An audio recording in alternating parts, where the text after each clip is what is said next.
Il y a un sujet ici dans Bereshit qui est important concernant la personnalité même d'Abraham. Essayez de découvrir qui est ce personnage pour lequel le prophète Isaïe nous dit « Regarde la roche d'où il a été sculpté, regarde Abraham ton père ».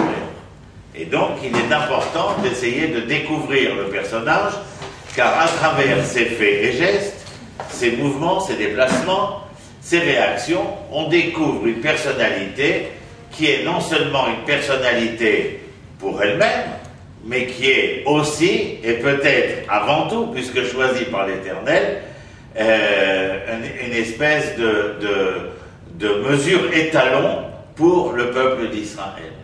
Raison pour laquelle Isaïe dit « Habitu et tzufut zvatrem, habitu el Avraham avichem » regardez la roche d'où vous avez été sculpté, regardez Abraham votre père. Je vais en venir où? Abraham traverse 10 épreuves. La Mishnah dans les Pirkei Avot vient de dire « Asara nisyonot » ont été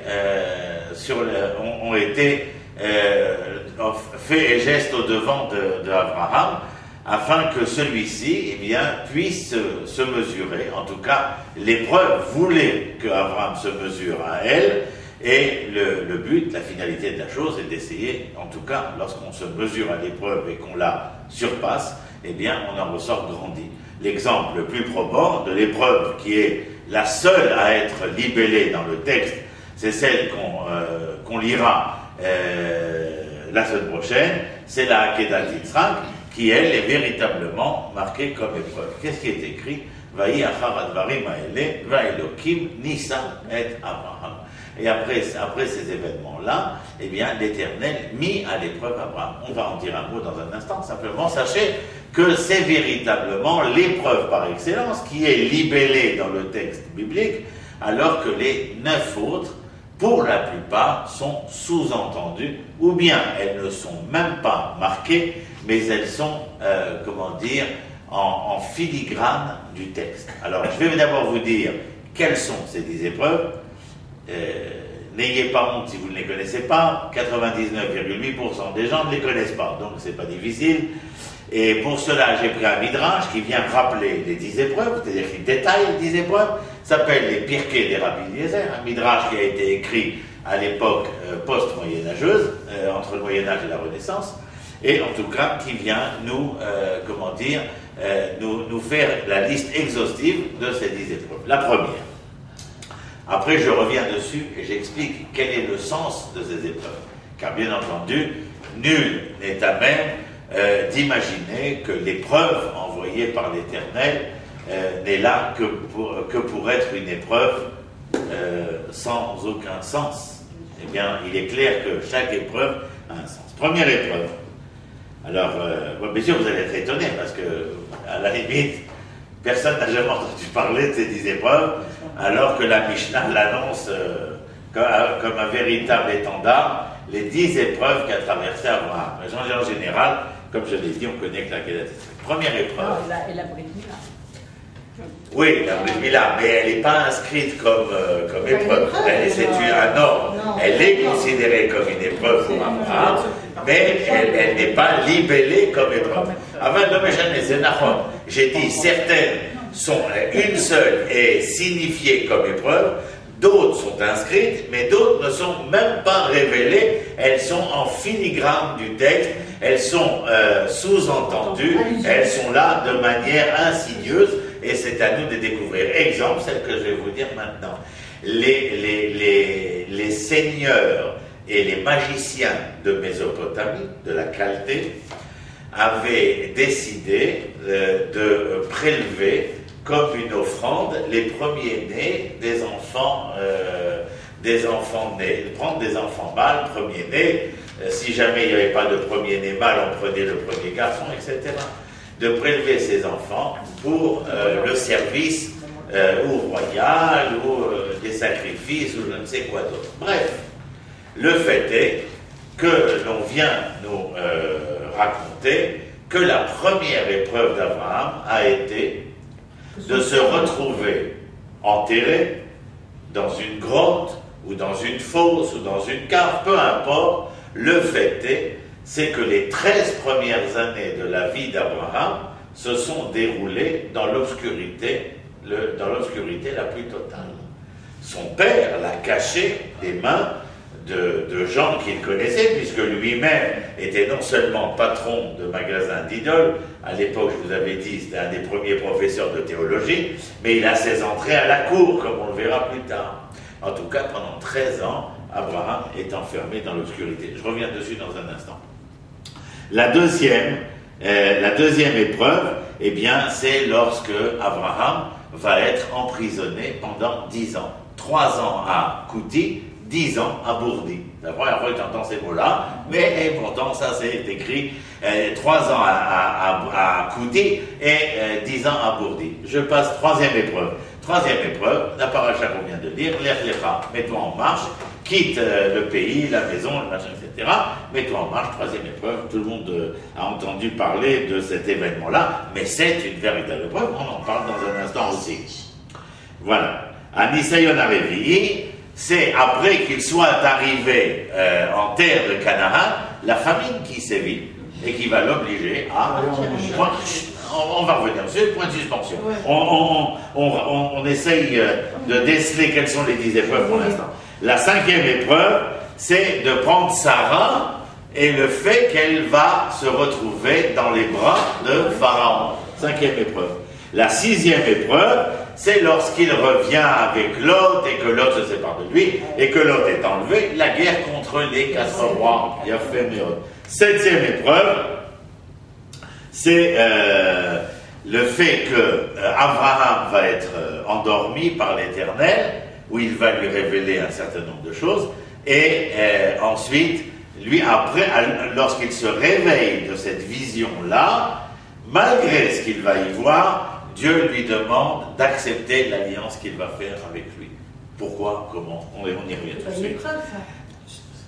Si j'ai dit que c'est une épreuve, c'est le Midrash. Non, mais dans le fait de dormir. Attends, on n'a rien expliqué.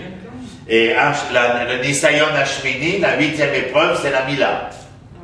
La Brit Mila. Le 9e, c'est le renvoi de Hagar et d'Ishmaël. Et le 10e, c'est Akedat Yitzhak. Ça y est, Martine, tu es avec nous? Voilà. Et on va expliquer. Donc, vous vous rappelez, la première, 13 ans dans l'obscurité, 10 ans en prison, Lech Lecha quitte tout le monde pour aller vers Canaan. Quand il arrive à Canaan, c'est la famine. Quand il y a la famine, Sarah est comment dire, elle n'est pas emprisonnée, elle est, comment dire, prise au harem de Pharaon, c'est la 5e. La 6e, c'est la guerre contre les 4 rois. La 7e, c'est le Brit Ben Abetarim, l'alliance après la vision qu'il a dans le sommeil. La Brit Mila, le renvoi de Hagar et d'Ishmaël. La Kedat Yitzhak numéro 10. On revient maintenant au premier, on explicite. C'est les 10 épreuves. Je les ai répétées 2 fois pour que ça rentre. Mais il y en a qui sont là, il faut bien la faire. Oui, il y en a pas. Avant, le Pirkei des Rabbi Eliezer, il a 600 ans. Hein, mais la Mishnah, elle a 2500 ans. C'est-à-dire, donc, vous voyez que rien de nouveau sous le soleil. La seule chose, c'est, comme chaque cours qu'on a fait, que ce soit à travers les prophètes, chaque leçon qu'on a faite, c'est une découverte. Parce que on passe pas... Vous ne passez pas votre temps, moi j'y passe mon temps maintenant, mais avant je n'y passais pas mon temps non plus, mais je veux dire se consacrer à l'événement du Tanakh et le découvrir du début jusqu'à la fin, parce qu'il est la pierre angulaire de la carte d'identité d'Israël. C'est-à-dire, j'ai répété, donc tout le monde sait ce que je dis, ce n'est ni dans la Gemara, ni dans la Halacha que nous trouvons la carte d'identité d'Israël. C'est dans ce livre et uniquement dans ce livre, point barre. D'accord. On peut gravir, sauter toutes les classes possibles pour arriver au lycée, à l'université, en prépa, en je ne sais pas quoi, si on n'a pas fait l'école élémentaire, avec tout ce qu'elle recèle comme richesse, parce qu'elle est unique, c'est une rampe de lancement, je veux dire. Alors, je suis bien entendu étonné de voir les gens se réjouir d'avoir été lancés, mais nul n'est capable de dire sur quelle rampe. Ce qui fait la désolation dans laquelle nous nous trouvons vis-à-vis de la connaissance aujourd'hui dans le monde religieux, je ne parle pas dans le monde non religieux, mais même dans le monde religieux, il est clair que nous traversons, malgré l'amplitude qu'il y a de nombre de lieux où on étudie, il y a une étude qui vient, révéler la responsabilité individuelle vis-à-vis de la loi, vis-à-vis du rituel, vis-à-vis du culte, mais qui, encore une fois, en arrivant ici, garde une manière galoutite d'approcher la Torah et donc n'est pas prêt à à se casser la tête dans les sujets développés ici qui parlent de nation, de peuple, de royauté, de prophétie. Enfin, vous avez compris qu'il parle d'une collectivité nationale et 2000 ans d'exil ont fait les douleurs que nous connaissons où l'homme est persuadé qu'il est une religion.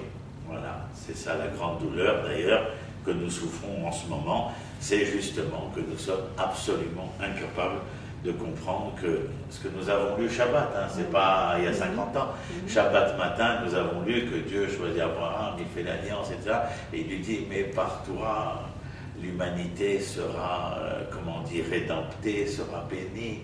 J'ai un projet, Abraham, c'est pas de savoir si le Betsa il fait 26 grammes, 28 grammes ou 30 grammes. C'est qu'un moyen, le Betsa.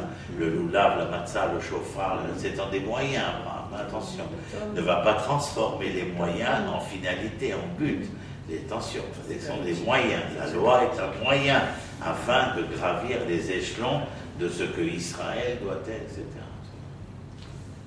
D'ailleurs, ça nous a coûté cher, c'est que le monde religieux, au moment où l'Éternel envoie un certain nombre de messages à la fin du 19e siècle, au début du 20e siècle, le monde religieux est tellement bercé dans ces aléas de l'individualisme et de la religion qu'il est incapable de penser qu'un beau jour, peut-être une nuit, comme disait Barbara, eh bien, il se pourrait que l'Éternel ait décidé qu'était venu le début de la fin des temps et qu'il appelait ses enfants leur disant c'est fini, c'est fini. Mais vous avez remarqué que c'est la même histoire que la sortie d'Égypte, puisqu'à la sortie d'Égypte, c'est pareil. Les anciens, quand Moshe, vous vous rappelez, on avait étudié ça, quand Moshe est venu, il a dit aux anciens le code de sortie, pas code, il code et dokimétrem, c'est comme les langueurs monotones, je ne me rappelle plus, les sanglots longs de mon cœur, des violons de mon cœur, etc. Bref. Et qu'est-ce que dit Rachid, les sages, les anciens, ils n'ont pas accompagné Aaron et Moshe devant le Pharaon. Ils ont et c'est la raison pour laquelle Pharaon a durci son cœur. C'est la première durci. Après ce durcissement, Moshe va venir et interpeller l'Éternel. Comment tu m'envoies pour libérer mon peuple? Tout ce que tu trouves à faire, c'est de durcir le cœur. Et l'Éternel d'un air de dire, mais qu'est-ce que tu veux de moi? Si c'est vous les premiers concernés et vous vous débinez, je ne peux pas être plus royaliste que le roi. D'abord, que vous compreniez cette phénoménologie-là. Et aujourd'hui, quand nous voyons aujourd'hui la préparation électorale et comment chacun tire la couverture à soi, etc.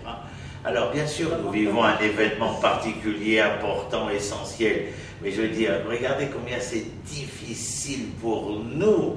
Malgré que nous soyons là, nous avons passé des guerres, l'armée, la puissance que nous avons, et militaire, et sociale, et économique, Baruch Hashem, que nous n'arrivons pas, encore une fois, que malgré tous les événements que nous avons vécus, il est encore très difficile d'être ensemble.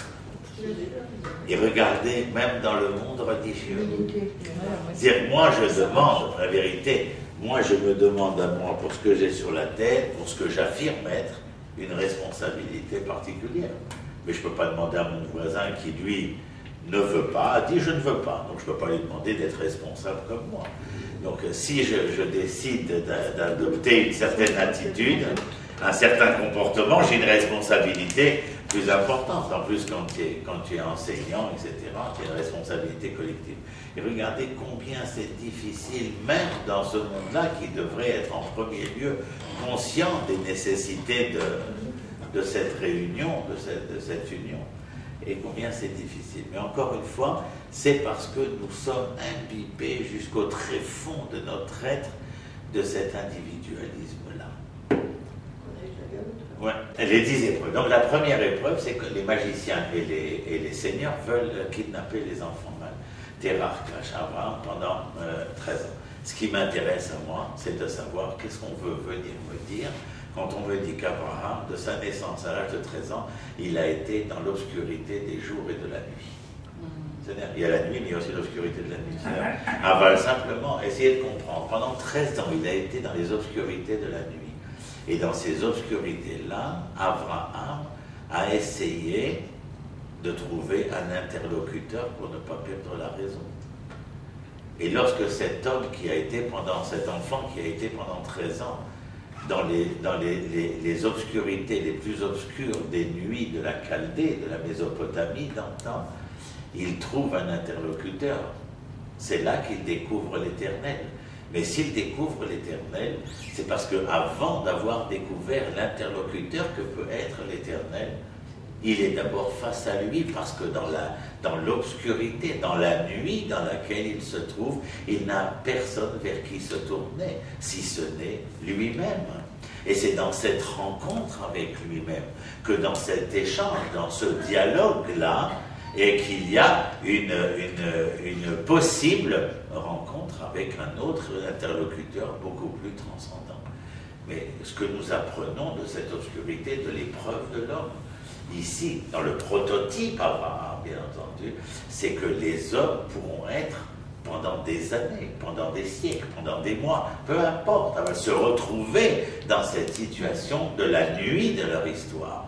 Mais dans la nuit de cette histoire, cette nuit est la nuit parce qu'elle essaye en tout cas, cette épreuve, de permettre à l'homme de se rencontrer à lui-même, car ce serait, disent nos sages, le seul moyen que l'homme aurait pour rencontrer l'Éternel. Il n'y a pas de raccourci pour rencontrer l'Éternel. Je ne parle pas des illuminés qui disent avoir découvert le bon Dieu, je ne sais pas où. Je parle du point de vue de la réflexion du Tana et de ce que nous apprenons à travers Abraham. C'est à travers cela, eh bien, que Abraham peut découvrir l'interlocuteur. Il sort de la nuit. Et là, nos sages disent quelque chose d'absolument extraordinaire. De Rachagav, je voulais vous dire qu'on dédie ce cours à la mémoire de Manitou, Zecher Tzadik Livracha, Rav Yehuda Ashkenazi, puisque c'est le 15e anniversaire de son décès.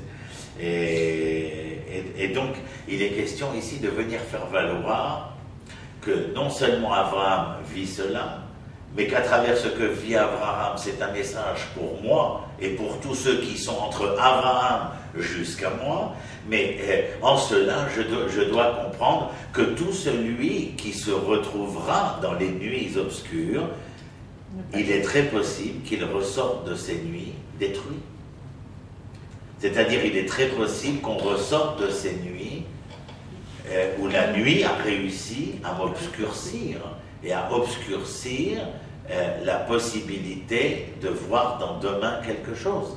Si dans ces nuits-là, l'homme n'a pas été à la rencontre de lui-même, si l'homme, en allant à la rencontre de lui-même, eh bien, seule possibilité de découvrir l'interlocuteur tiers, c'est-à-dire l'Éternel, si ce processus-là n'a pas été mis en marche, alors nous allons avoir des hommes sortis des nuits obscures de l'histoire, eh bien, qui quelque part, comme dit notre ami, eh bien, seront brisés quelque part. Quelque chose aura été brisé en eux, et ce sont des hommes, en tout cas une civilisation humaine, qui sera beaucoup moins porteuse d'espoir que l'autre. Parce qu'elle n'entrevoit pas autre chose que la nuit, étant donné que dans la nuit, elle n'a pas été capable de se découvrir et de découvrir l'interlocuteur. C'est donc que la nuit suppose qu'il n'y a rien après. Et donc le monde qui viendra pour cette forme de civilisation humaine, ce sera l'instantané, le vécu dans l'instantané, puisqu'on est persuadé par l'expérience qui fut la nôtre dans les nuits de l'histoire qu'il n'y a rien après. C'est clair? J'essaye d'aller doucement. Et vous avez vu, je fais attention à mes mots parce que je ne veux pas utiliser mon vocabulaire d'être compliqué. La deuxième épreuve, c'est pas dans les nuits de l'obscurité de Chaldée qu'il est, mais il est dans la prison de Chaldée. Je vous ai dit 3 ans à Kouti et 7 ans à Bourdi. Nos sages viennent et disent Kouti, c'est Ur-Kasdim. Il a été enfermé 3 ans d'abord. Pour quelle raison? Mais vous vous rappelez pas, son père, quand il est sorti des nuits obscures, son père lui a fait garder le magasin, il a détruit toutes les idoles. Quand son père est revenu, il a dit, c'est l'idole là, une seule idole qu'il avait laissée comme de manière cynique et ironique. Et il dit à son père, c'est l'idole qui est là qui a détruit toutes les idoles. Son père, bien sûr, ne le croit pas.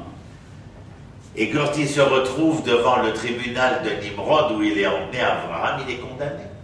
Il est condamné à 10 ans de prison.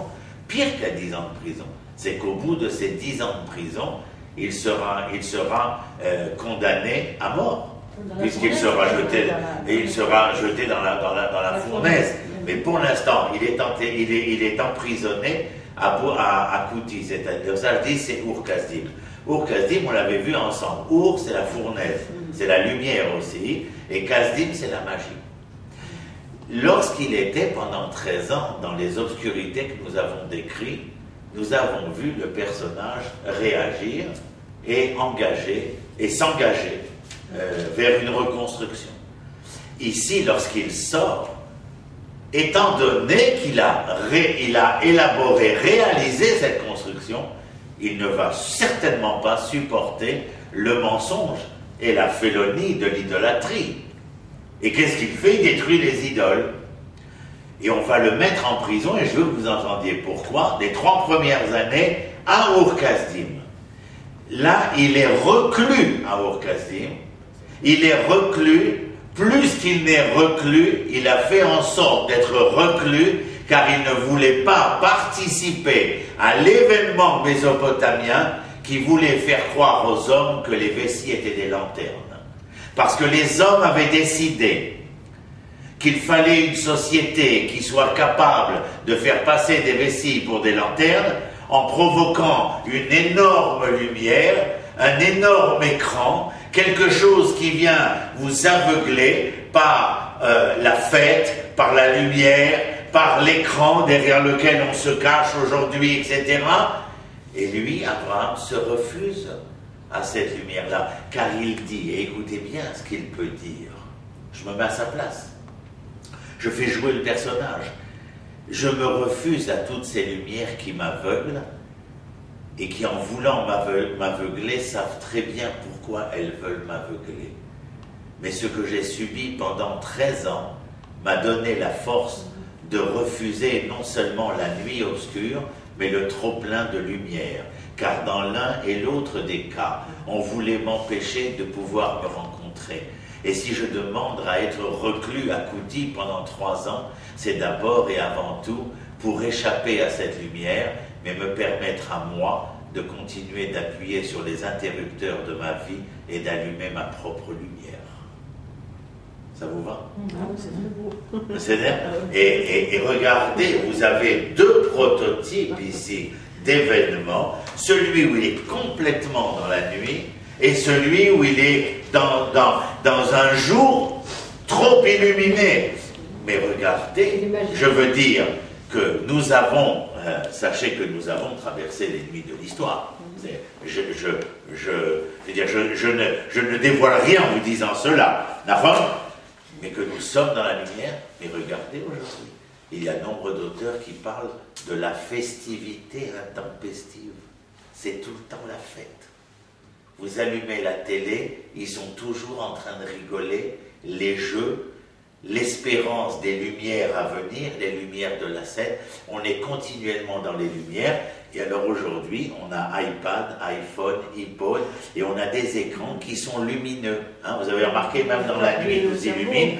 C'est-à-dire que toutes ces lumières viennent provoquer en nous une prise de conscience qui serait à même de pouvoir nous faire dire, ce que refuse Abraham, le reflet que tu vois de toi-même dans cette lumière, c'est toi. Et lui dit non. C'est l'image que vous voulez me donner de moi-même. C'est fait. Maintenant, regardez le processus, et maintenant vous comprenez que les 10 épreuves, elles sont ascensionnelles. Elles ne sont pas là pour rien. de la nuit obscure au jour trop lumineux. Qu'est-ce qui se passe après ses 23 ans, la 24e année? Son père Terach lui dit, allez, on prend les bagages et on s'en va. On avait fait le cours là-dessus, donc je ne reviens pas. Et vous le trouvez sur Internet aussi. C'est bien, Aval, ils s'en vont ils veulent venir en Canaan, mais Terach passe par Haran, où son fils Haran, c'est Alep. Hein. Aujourd'hui, c'est très connu comme ville, donc c'est Alep, la Syrie, la frontière syro-turque. Et Ur-Kasdim, c'est Bassora, la frontière irako-koweïtienne. Tu te repères? Oui. Tu comprends? C'est important. Tu comprends pourquoi c'est important? Voilà, on touche à nous, on touche à Abraham dans les nuits obscures. Tu prends les enfants et tu essayes de parler avec eux de qu'est-ce que sont les obscurantismes de l'histoire. Parler des trop-pleins de lumière. C'est pas actuel de parler de ça? C'est pas aujourd'hui habituel de parler que tout le monde a envie de se faire des lumières dans la tête avec la vodka, par exemple? Et de croire que les lumières que je vois grâce à la vodka, c'est véritablement le reflet de ce que je suis? Abraham, il dit non. Il dit non. Et il accepte les 10 ans de prison. Et quand ces 10 ans sont finis, à Haran, où son père l'a amené, mais là aussi, il voit son père, qui a vendu des idoles, et qui vivait, comme j'ai dit tout à l'heure, dans une félonie de l'idée. Il arrive à Haran alors qu'il lui a promis d'aller à Canaan, et quand Nahor lui dit, Haran, c'est la nouvelle communauté juive, on peut faire une école, etc. Ils vont pas nous jeter des pierres, nous cracher, nous insulter et frapper nos enfants. Terach, il pose des valises, il dit à Claude Besséder, c'est vidéo là que l'Éternel intervient, et la troisième épreuve vient, et l'Éternel lui dit, Lecha. On avait parlé de ça, et je répète, parce que c'est important de répéter. Vous avez vu que dans les nuits, Abraham se rencontre. Quand il va en prison, face à la lumière de Ur-Kasdim, c'est pour se rencontrer. L'interrupteur, sa propre lumière, et dans l'Erlecha, c'est quoi? C'est pas va pour toi. On l'a étudié. Tu te rappelles? C'est va vers toi. Et pour aller vers toi, l'Éternel vient et te dit quoi? Mi artsecha, ou mi mulatecha, ou mi bet avira. Eretz. La terre, c'est la matière. Mouledet, c'est la culture. Bet avira, c'est les parents chez qui tu as grandi. Mais tu ne peux pas être pianiste parce que ta mère a raté sa carrière de pianiste. Les parents ne font des enfants que parce qu'ils veulent donner des ailes à leurs enfants pour qu'ils puissent prendre leur envol. Donc il faut que tu quittes la matière de cette civilisation dans laquelle tu as vécu, la culture de cette civilisation, et même ta propre maison, parce qu'il faut que tu ailles à la rencontre de ta propre maison. Mais avant de rencontrer ta maison, il faut que tu te mettes en marche vers la terre que je te montrerai. Tu quittes tout, et tu vas te mettre en marche vers la terre que je t'indiquerai. Mais je ne te dirai pas quelle terre. Et là, la force du Lech Lecha, quand il est écrit, va vers toi. Parce que vous comprenez que le Lech Lecha et la Aretz Asher Areka sont liés inexorablement. Plus tu iras vers toi, et plus la terre se révélera à toi. Il y a une règle arithmétique de l'inversement proportionnel. Lorsque la terre est loin de toi, même n'importe quel individu énergumène que vous rencontrez, et qui vous dira « Oh, Israël, pour moi, c'est loin, c'est dur, c'est pauvre, c'est capitaliste, c'est socialiste, c'est anarchique, c'est dangereux, c'est pas la Parnassa », tout le monde va vous donner des raisons pour essayer d'expliquer l'inversement proportionnel. En vérité, ce n'est pas la terre qui est loin d'eux pour une raison X, Y ou Z. Mais la raison n'est là que pour ne pas expliciter le fait que eux sont loin d'eux-mêmes. Ça, c'est très fort. Et vous voyez la courbe, comment elle continue de grimper des épreuves. Lui, même l'Éternel vient ici lui confirmer cette mise en marche vers lui-même. Depuis les nuits obscures, les jours trop lumineux, la rencontre avec soi, mais cette fois-ci, il faut quitter cette obscurité, quitter ce trop-plein de lumière, se retrouver soi-même, et puis tu verras, tu auras où être. Vous comprenez le déroulement des choses? N'aie crainte, quitte cette obscurité. Quitte ce trop-plein de lumière. Quitte la matière, la culture, la maison où tu as grandi. Parce que ce n'est pas toi. Mais du jour où tu décideras de partir à la rencontre, je vais vous donner la phrase, pour Abraham, c'est du jour où tu seras capable de partir à la rencontre de l'hébreu qui se cache dans l'araméen que tu es, tu verras la terre d'Israël se révéler à toi. Mais si tu viens en Israël pour être juif, la terre, elle te montrera que des parcelles d'elle-même. Mais elle ne se montrera pas dans toute sa beauté, dans toute sa splendeur. Le fruit de la terre n'est que la conséquence de l'état passionnel qu'il y a entre l'homme et la terre, parce que l'homme est masculin, la terre est féminine. Vous m'avez compris? C'est une conjugalité conjuguée. Donc c'est une véritable merveille.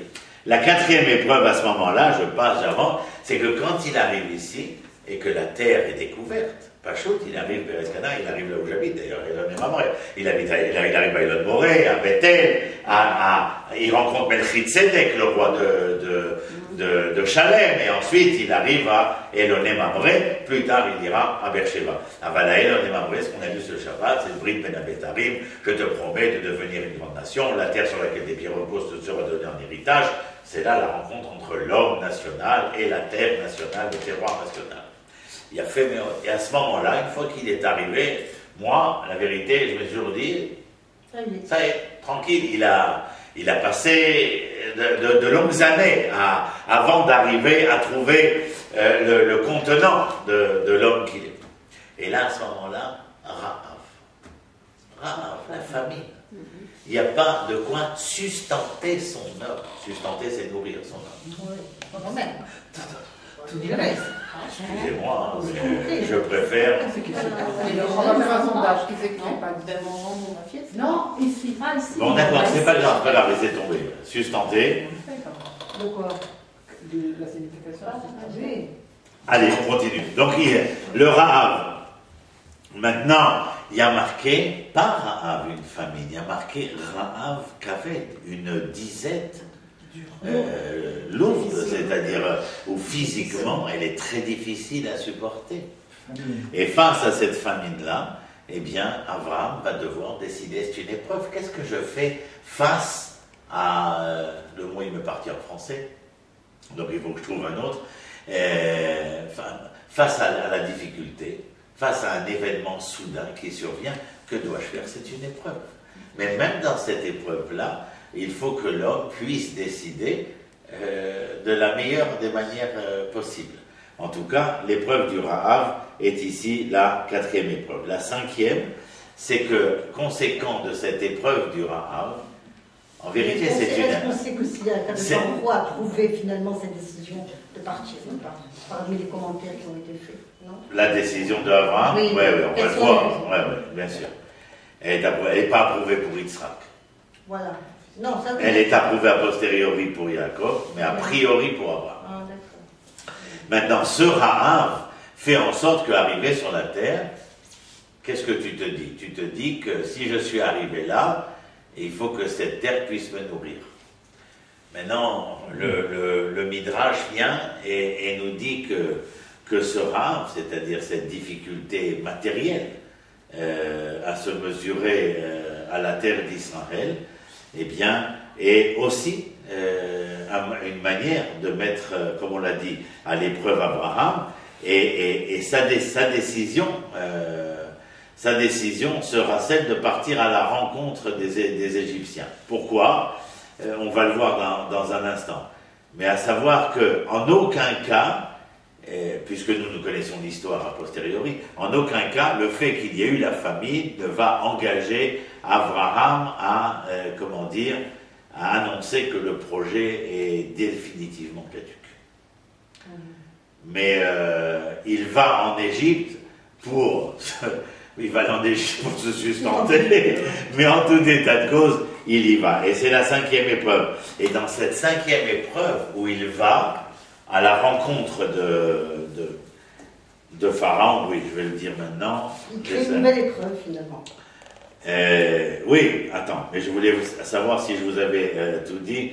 Oui, voilà. Dans le Rav, j'allais mélanger avec l'histoire de Sarah, mais dans la famine, le fait qu'il se décide à partir en Égypte, comme quand il ira à la rencontre d'Abimelech et des Philistins, c'est la rencontre de cet Abraham qui, en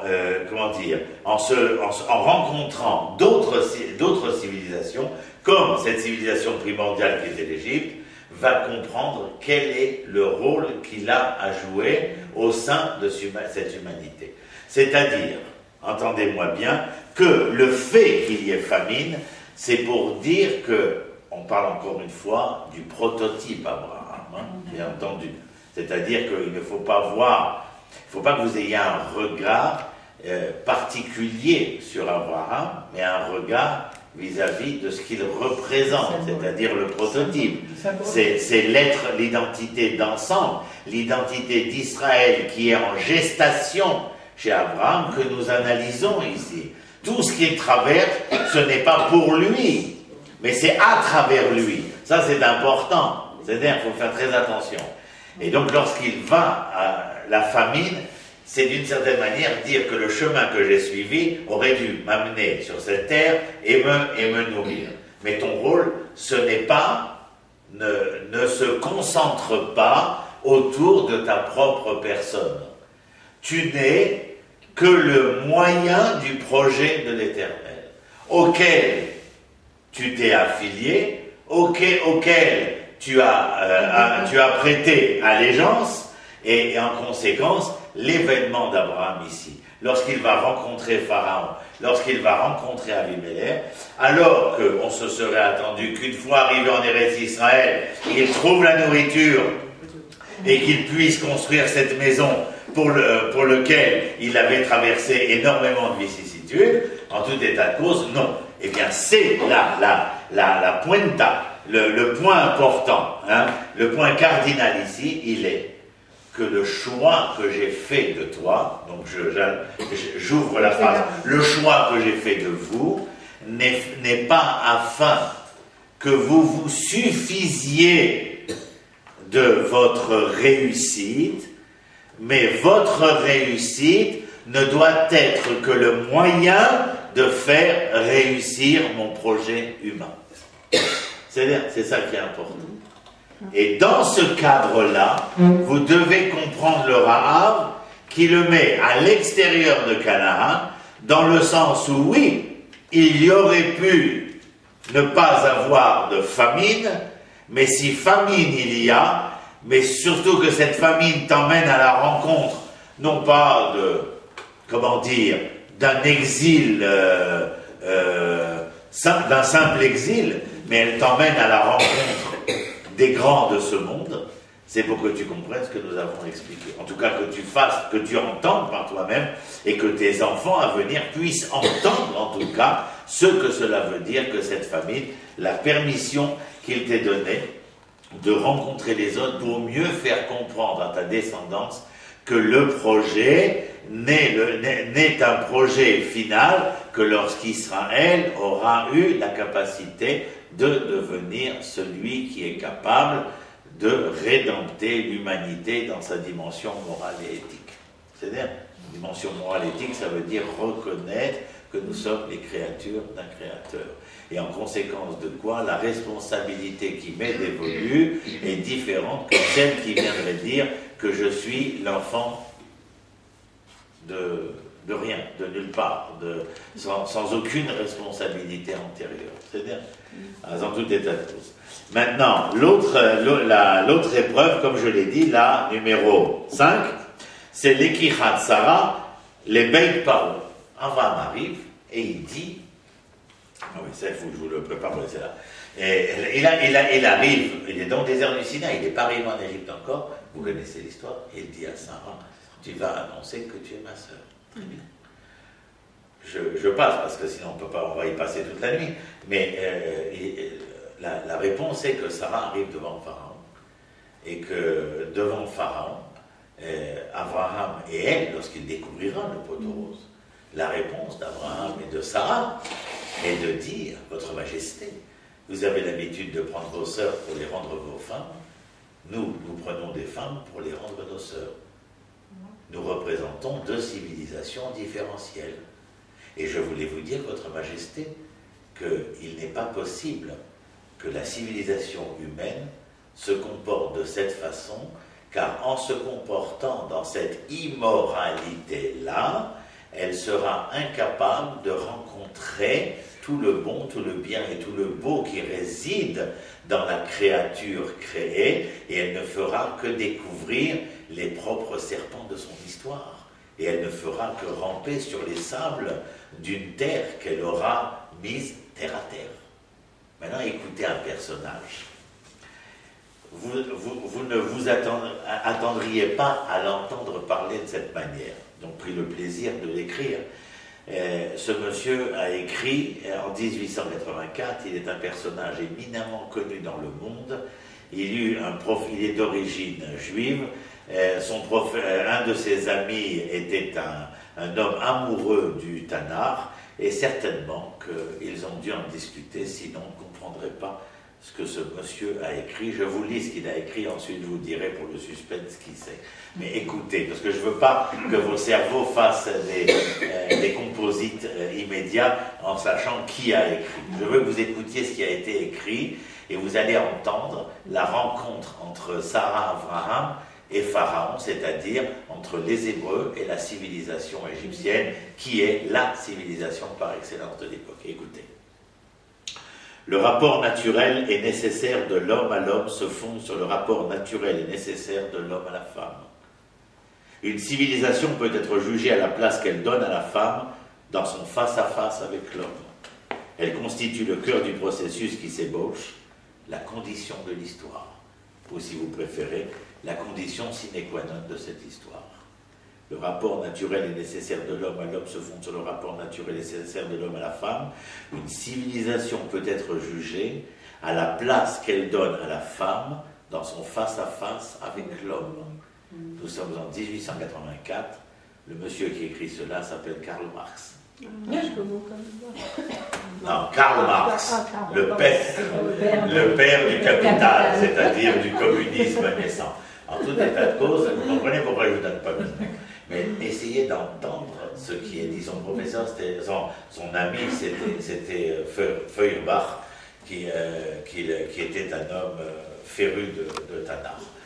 En tout état de cause, il y a là, dans la rencontre entre Abraham et Sarah, dans cette épreuve-là, véritablement, à oui ou non, face à une civilisation aussi énorme, Abraham se retrouve maintenant, non pas à l'est, mais à l'ouest, face à une autre civilisation, où les mœurs sont aussi décatiques qu'à l'est, mais en tout état de cause, s'il y a cette confrontation, eh bien c'est pour affirmer ce que les Hébreux portent en eux, et dans cette rencontre-là, vous écoutez ce qu'écrit Marx, qui est tout à fait intéressant, mais c'est d'une certaine manière ce que disent Sarah et Abraham. Si vous n'êtes pas capable, dans votre civilisation, d'établir une règle qui permettra à l'homme de reconnaître la femme et à la femme de reconnaître l'homme, alors il dit, vous ne réussirez pas à constituer le cœur d'un processus qui devra s'ébaucher et de créer une condition sine qua non de l'histoire. C'est ce qu'il lui dit, en fin de compte. Aujourd'hui, on est dans une sorte de... Je ne sais pas si vous avez certainement entendu, mais aujourd'hui, par exemple, en Europe ou aux États-Unis, enfin la société occidentale, et là j'ai dit quelque chose qui m'est venu à l'esprit dernièrement avec mes étudiants, je suis tout à fait étonné de voir à quel point l'Occident est en train de s'auto-liser. S'auto-liser, c'est-à-dire de s'auto-détruire. Et pourquoi le grand débat en ce moment, par exemple chez les Gaulois, c'est de vouloir légiférer sur l'homosexualité masculine et féminine avec la PMA, c'est-à-dire la programmation des maternités, je ne sais pas quoi, où des femmes pourraient être des femmes porteuses et ainsi donner des enfants à des hommes. Et alors il y a des débats concernant des psychologues, des sociologues, des psychothérapeutes, en essayant d'expliquer comment un enfant naîtrait dans un couple où les deux sont pères. Enfin bref, alors l'idée m'est venue, vous la prenez comme je la donne, hein, personne n'est obligé de dire amen à ce que j'enseigne.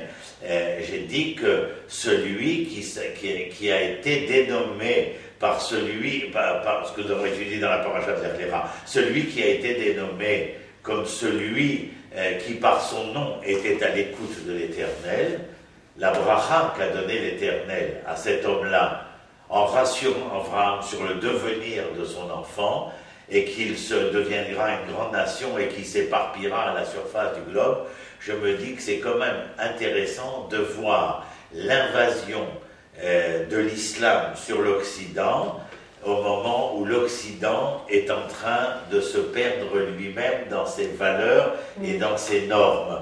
Et en fin de compte, Ishmaël est en train de pénétrer l'ensemble des sociétés comme si la Shmiya de Ishmaël, c'est cette voix qui pourrait faire entendre quelque chose de l'éternel dans un monde qui se détache de plus en plus de l'éternel. C'est une idée de réflexion qui vient déjà à la suite de quelque chose que Manitou nous avait enseigné quand il disait Israël se lit de deux manières. Yachar-El ou Issa-El. C'est les mêmes lettres, hein? Yuchin, Resh, Alef, Lamed. Issa-El, il se rebelle contre l'éternel, ou bien Yachar-El, il va droit vers l'éternel. Et alors il dit, Manitou, quand vous êtes un père et vous avez un enfant qui, au lieu de marcher dans le droit chemin, eh bien se rebelle. Qu'est-ce que vous essayez de faire? De le ramener dans le droit chemin. Et qu'est-ce que vous lui demandez pour pouvoir revenir dans le droit chemin? Eh bien qu'il vous écoute. Il me dit, mais l'éternel, il a prévu ça dès l'origine. Il y en a un qui est fait pour ça, il s'appelle Ishmaël. Ça vous laissera songeur pour les longues soirées d'hiver. Parce que c'est vraiment quelque chose qui nous laisse songeur. Que je ne crois pas que les choses soient le fruit du hasard. Non, pas du tout. Et donc je me dis qu'il y a quelque chose. Mais même pour Israël, parce qu'en fin de compte, ceux qui sont confrontés à Ishmaël aujourd'hui, c'est l'Occident et Israël. C'est l'Occident et Ishmaël. Esav et Israël sont confrontés à ce troisième parent qui, lui, est tellement à l'écoute, parce que vous les écoutez, ils parlent de la charia, ils parlent de la loi divine, de la djihad, de la conquête, enfin, avec tous les côtés négatifs que ça a, bien entendu.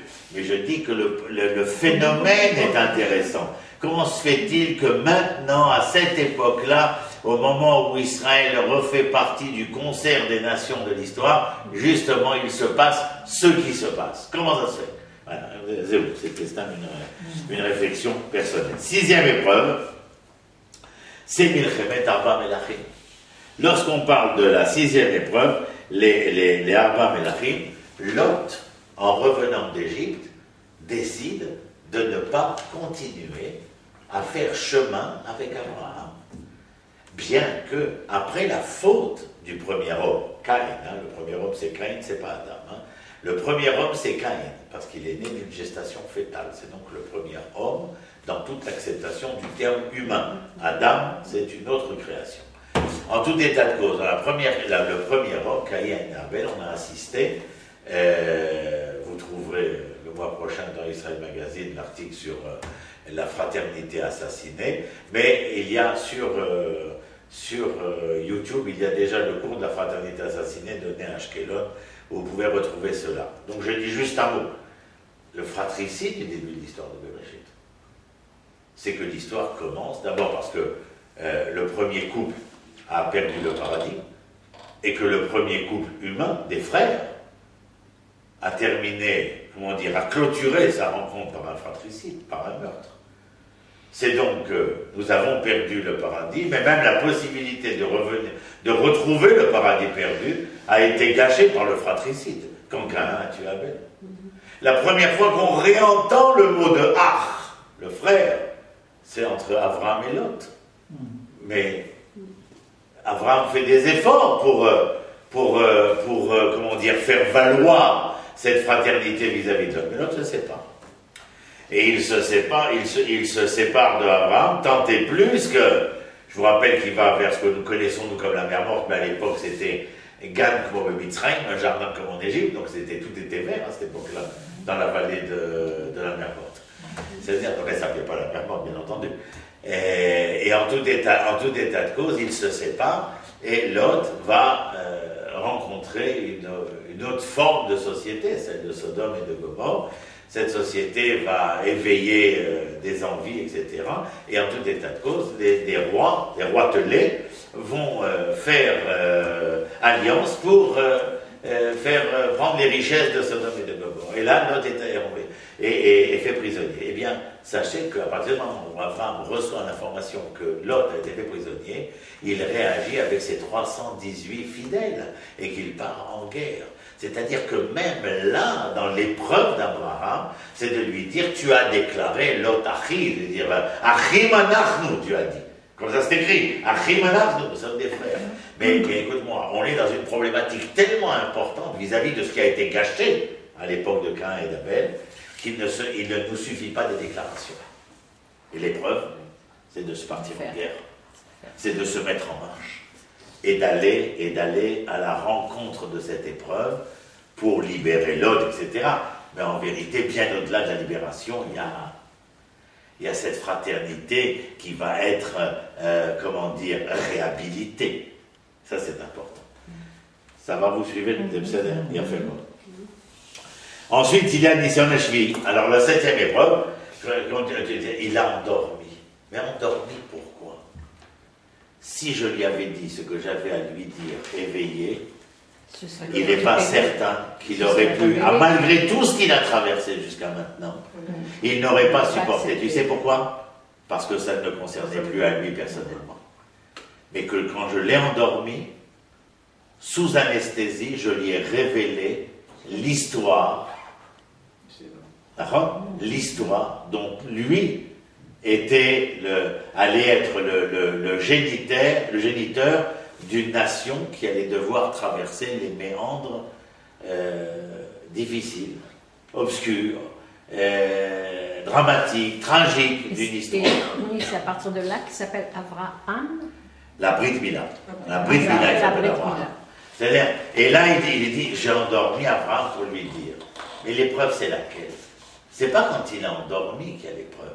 L'épreuve, c'est quand il se réveille et que l'Éternel lui dit, tu vas prendre un agneau, tu vas le couper en deux, tu vas prendre un taureau, tu vas le couper en deux, tu vas prendre un agneau, tu vas le couper en deux, et tu vas prendre une tourterelle, tu vas la laisser entière. Et elle, tu vas la mettre au bout. Et tu vas traverser entre les morceaux, et pour arriver vers la colombe, certains disent, d'autres tourterelle, l'homme jamais. Ah ben, tu vas devoir traverser entre les chairs ouvertes de l'animal. Est-ce que vous entendez les mots que nous employons? Oui, mais c'est bizarre. Je vais te demander de mais c'est justement la vision que tu as vue. Maintenant, je vais te dire que quand tu t'es réveillé, ce que tu vas devoir faire, c'est pour te prouver que ce que tu as vu en vision quand tu étais endormi n'était pas un rêve, mais une réalité. Tu vas devoir traverser l'histoire au milieu des chairs déchirées et sanguillonnantes pour arriver vers cette tourterelle ou cette colombe qui, elle, est restée entière. C'est-à-dire que la finalité, l'entièreté, la plénitude ne sera possible qu'après avoir traversé l'ensemble de ces vicissitudes-là. C'est pas maintenant, je ne veux pas être mal compris, c'est pas une obligation. Mais si que tu saches, étant donné qu'il est proposé à l'homme, la vie et le bien, la mort et le mal, et que moi je leur dirais vous choisirez la vie, il est possible qu'ils choisissent le mal, et donc la mort. Et que tu sois prêt dans cette traversée-là, symbolique, à faire l'alliance avec moi, envers et contre tous les aléas d'une histoire probable ou possible. En connaissance de cause. En connaissance de cause, c'est encore. Mais que vous compreniez, la chair ouverte, ça, c'est une épreuve. J'ai tout traversé pour moi. Mais maintenant, je vais vous interroger à vous. Vous êtes prêts, comme moi. Nous sommes prêts à supporter tout pour nous-mêmes. Mais nous voudrions tout faire pour éviter à nos enfants quoi que ce soit. Bidiouk. Vous y êtes. Vous y êtes dans l'épreuve. Vous êtes en plein dans la 7e épreuve. C'est une des plus terribles, celle-là. 8e épreuve. Tu comprends maintenant la vision dont on a parlé tout à l'heure? Bien fait. La 8e épreuve, c'est la Mila. La Mila, on appelle ça la circoncision. Mais ça n'a rien à voir, encore une fois. Je ne sais pas d'où il sort ce mot-là. Ah, c'est une traduction. Non. Non. C'est pas une traduction. Tu vois, heureusement que tu me l'as dit, maintenant je suis tranquille. Parce que Brit Mila, c'est l'alliance du C'est l'alliance du mot. L'alliance du verbe. Et le verbe, depuis Bereshit, Tu sais qu'il est créateur, le Verbe. Le Verbe, il est créateur. Le fait de faire une alliance avec le Verbe, c'est une alliance avec le Créateur. C'est-à-dire que la créature, en faisant cet acte physique, qui est en fin de compte le dévoilement, car vous sachez que si le Moël n'a pas fait la priya après la bride, s'il n'y a pas eu avec les ongles la priya, c'est-à-dire le dévoilement plein et entier, Zélobride, la création, l'alliance au Verbe créateur n'est possible que lorsque tout a été dévoilé dans sa propre chair. Vous me suivez? Oui, très bien. Et vous voyez que les épreuves, elles continuent d'être ascensionnelles continuellement. C'est-à-dire, Azilia, Brit Mila, c'est l'alliance avec le Verbe du Créateur, et où le Créateur te dit, si tu fais une alliance avec le Verbe, c'est parce que toi aussi tu as un rôle à jouer. Tu n'es pas que le nifal, c'est-à-dire l'objet de ton histoire. Tu es le pa'il, c'est-à-dire celui qui est le sujet de son histoire. L'acteur de son histoire, le Seder. Et c'est la raison pour laquelle nous encensons tellement Abraham quand il est écrit Dieu était merveilleux, Vayashkem Abraham Baboker. Quand il y a marqué Vayashkem, la racine c'est Shrem, Shin, Chaf, Mem, l'épaule. Vayashkem Abraham Baboker, tu aurais pu dire, il s'est levé, il s'est réveillé. Pourquoi Vayashkem? Il a supporté le jour qu'il se levait. C'est-à-dire que lui avait décidé de réveiller le soleil et non pas le contraire. Chez les matins gras, le soleil réveille les esprits défaillants. Mais chez nous, Vayashkem Avraham Baboker, l'homme réveille le soleil. C'est l'homme qui est le sujet de son histoire et non pas l'objet. C'est intéressant aussi quand tu penses justement à ces matins gras, on encense tellement. J'ai fait la grasse matinée. Pauvre Dédine, top. Non, mais c'est pour vous dire à quel point essayer de dire à quelqu'un tu te lèveras pas, tu feras pas, tu peux pas, tu sais pas. Comment voulez-vous qu'il devienne cet être humain? À force de lui dire repose-toi, fais attention, ne fais pas. Avec quoi? Que lui donnez-vous comme épreuve pour se mesurer avec lui-même et cette mesure-là, comme Elohim Nissa, le verbe Lenassot, la racine c'est Nes, c'est l'étendard, parce que l'épreuve te fait grandir si tu l'acceptes. Ça c'est le verbe hébraïque. Tu comprends? C'est le verbe hébraïque. Mais c'est là que c'est marqué. C'est sympa que j'ai fait avec le loula, où j'étais m'asseoir dans la souka, c'est folklorique. Mais ça ne vient pas m'expliquer la transcendance de l'histoire à laquelle j'appartiens. Qu'est-ce que je suis venu faire sur Terre? Les problèmes existentiels de mon histoire, Zénirman, j'ai connu un Bilbar, je reconnais, c'est l'éternel Kolakavod, mais ce n'est pas la finalité de mon existence d'avoir fait une bracha sur le café que Martine m'a donné. C'est le moyen de. C'est le moyen de. Et insupportable, pas chouette, insupportable. Alors que. Comme on a dit à un enfant, vous avez entendu, on a demandé aux enfants, où est Dieu? Alors tous les enfants des écoles primaires en Israël ont écrit une petite rédaction, où est Dieu? Il y en a une qui a été primée. Un des gosses, il a répondu cette réponse absolument extraordinaire. Il a dit, Dieu est là où je lui ferai la place d'être. 7 ans, qui t'appelle. 7 ans. Qui t'appelle. Comment c'était la chanson, on se marrait il y a 25 ans en Israël, Mashiach Itkacher, Mashiach lo Itkacher, on a appelé Mashiach. Alors, il n'a rien inventé dans sa chanson. Vous allez dans nos sages, vous allez voir, Mashiach, il est assis à la porte de Rome. Il fait et défait les pansements. De quoi est-il blessé? De nos conneries. Il est blessé et il défait les pansements. Et alors on envoie quelqu'un lui dire, il rencontre Eliaou et il lui dit, mais dis-moi, quand est-ce qu'il va venir? Il dit, ben il est aux portes de Rome, il fait, tu vas le reconnaître, il n'arrête pas de faire et défaire les pansements. Alors il va à Rome, il le rencontre, il dit, dis-moi, Eliaou il m'a dit de venir te voir, je comprends pas, t'es là, pourquoi tu viens pas? Ben il dit que dès que vous m'aurez fait la place, je viendrai. C'est écrit où ça bientôt ça? Je te redonnerai, par cœur je ne l'ai pas, mais c'est une histoire hyper connue avec Eliaou. C'est dans les Haggadot à Talmud. Enfin, dans les années Yaakov, mais je te dirai où c'est. Il faut rappelle-le-moi, Martine, pour que je me rappelle. C'est qu'on devient forgeron. Oui, d'accord. Shiloh à Hagar, Ishmaël, la 9e épreuve.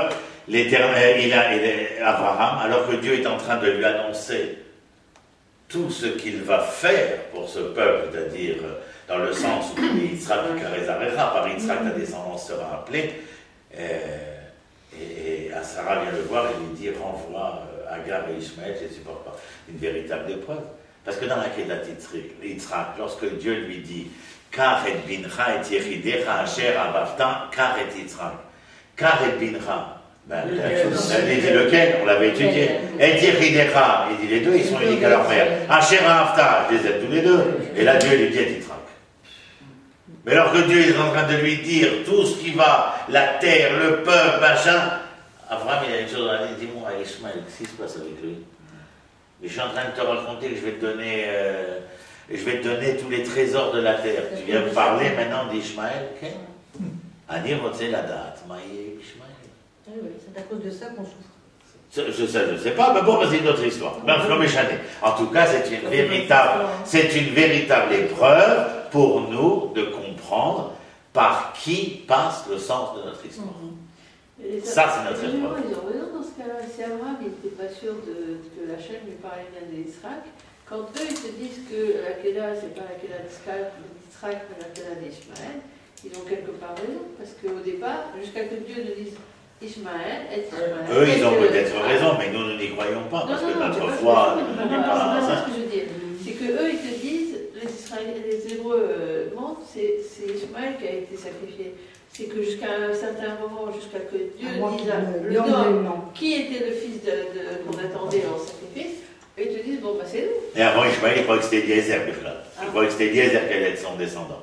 Avant tout état de cause, il est clair ici que Ishmaël n'a pas quelque chose, mais je n'ai pas le temps de rentrer dedans, c'est dans le Zohar de la paracha qu'on a fait d'Erlecha, concernant son droit sur la terre d'Eretz Israël et machin, etc. Mais c'est une autre histoire.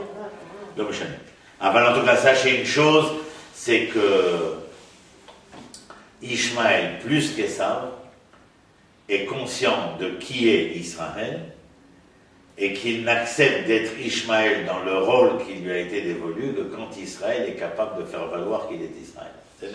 Point bas. Donc il y a l'épreuve. La dernière épreuve, c'est Akedat Yitzhak. Je n'ai pas besoin de raconter, mais il est clair, nous avons dit, l'épreuve qui le fait grandir. Vayashkem, c'est lui qui décide de l'engagement à prendre. Mais en fin de compte, il s'engage quand l'Éternel l'appelle, il dit Inéni. Inéni, c'est la contraction de Iné Ani. Je suis entièrement là. Ce que tu m'as demandé de faire, je vais le faire. Je vais aller jusqu'au bout. L'homme l'arrêtera la main parce qu'il voit qu'il est prêt à aller jusqu'au bout. Mais en vérité, il n'y a pas de sacrifice d'Yitzhak. Ça s'appelle Akedat Yitzhak. Ça s'appelle la ligature d'Yitzhak.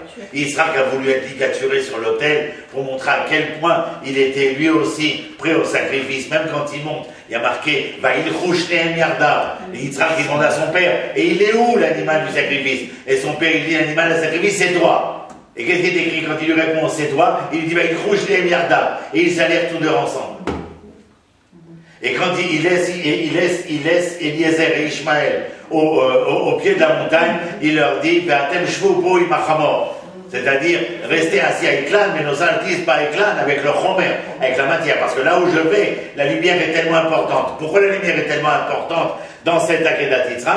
C'est que la montagne où je vais s'appelle Har HaMoria, Moria, là où l'Éternel enseigne. Mais qui plus est, c'est le deuxième Lerlecha. Comme je t'ai demandé de partir à la rencontre de toi-même pour que dans l'inversement proportionnel, la terre se révèle à toi, de la même manière que tu as découvert le corps de cette histoire, il faut que tu découvres l'âme de cette histoire. Et la montée vers le Har HaMoria, vers la montagne où Dieu enseigne, ce sera dans ce même processus que si vous êtes capable, toi et ton fils, de partir à la rencontre de vous-même, que vous découvrirez quelle est la colline. Parce qu'il ne dit pas quelle colline. Alechan et Harim, sur l'une des montagnes. Et le même Lerlecha, il revient. Continuellement, les hommes ont besoin de se mettre en marche vers eux-mêmes, de réfléchir, de penser, d'analyser. Et d'arrêter de croire au pas béni. Sinon, il y a une religion pour ça. Et ils sont même majoritaires dans le monde. C'est-à-dire, ils donnent l'hostie, ils donnent tout, ils donnent machin. C'est-à-dire, alors d'où état de cause, on est fait. Et maintenant, cette montagne, Aramoria, je vous donne un cadeau, comme ça, au hasard, en passant pour terminer. Aramoria, la montagne où l'Éternel enseigne. Allez, je vous pose la question. Il enseigne quoi? Non? Il enseigne quoi? Quel enseignement? La montagne, Aramoria. Oui. Cette montagne, elle servira. On te dit, c'est là où Cain et Abel ont fait le sacrifice, où Noah a fait un. Et Jacob, il a dormi là-bas. Et le temple, il sera construit la montagne. Alors, elle s'appelle Minechatrina Aramoria, la colline où l'Éternel enseigne. Quel est l'enseignement qui allait être donné là-bas? C'est facile. Le projet de Dieu, non? C'est-à-dire, comment elle s'appelle pour nous? La Torah. C'est-à-dire que dans la priori, la Torah devait être donnée où? À Moria. Ah, pourquoi